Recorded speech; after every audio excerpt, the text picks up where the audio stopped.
ঘুষ দুর্নীতির মাধ্যমে বিপুল বিত্ত বৈভব অর্জনের অভিযোগে জিজ্ঞাসাবাদের জন্য সাবেক পুলিশ মহাপরিদর্শক বেনজির আহমেদকে দুর্নীতি দমন কমিশনে তলব করা হয়েছে।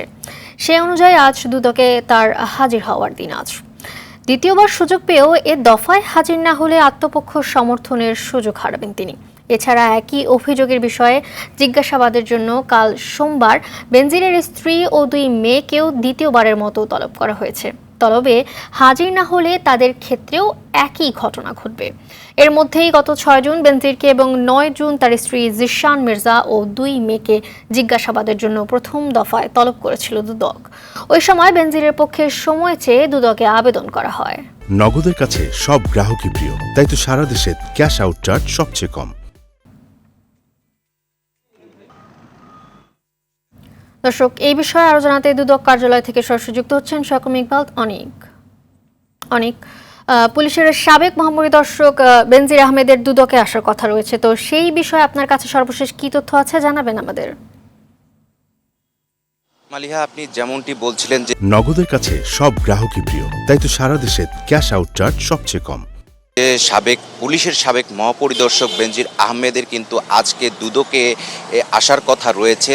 জ্ঞাত আয় বহির্ভূত সম্পদ অর্জনের অভিযোগে কিন্তু তাকে দুদক থেকে তলব করা হয়েছিল। প্রথম দফায় কিন্তু 6 জুন তাকে তলব করা হয়েছিল এবং তার স্ত্রী জিসান মির্জা ও তার দুই মেয়েকেও কিন্তু তার পর দিন মানে 9 জুন তাকে দুদকে তলব করা হয়েছিল। সে সময় কিন্তু তারা আইনজীবীদের মাধ্যমে সময় আবেদন করলে তাদেরকে 23 জুন বেনজির আহমেদ এবং 24 জুন তার স্ত্রী ও দুই মেয়েকে দুদক তলব করে এবং সেপক্ষে এখন পর্যন্ত কিন্তু বেনজির আহমেদ দুদকে এসে আত্মপক্ষ সমর্থন করবেন কিনা এবং তার আইনজীবীর মাধ্যমে এই লিখিত বক্তব্য পাঠাবেন কিনা এখন পর্যন্ত কোনো কিছুই জানা যায়নি। পরিষ্কারভাবে কোনো কিছু এখন পর্যন্ত জানা যায়নি যে পুলিশের সাবেক মহাপরিদর্শক বেনজির আহমেদ দুদকে এসে আত্মপক্ষ সমর্থন করবেন কিনা বা আগামীকাল তার স্ত্রী সন্তানরা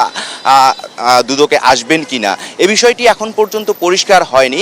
যদি তারা আত্মপক্ষ সমর্থন না করেন তাহলে দুদকের যে আইন রয়েছে সেই আইনে কিন্তু তাদের বিরুদ্ধে ব্যবস্থা নেওয়া হবে, এমনটাই কিন্তু জানা যাচ্ছে।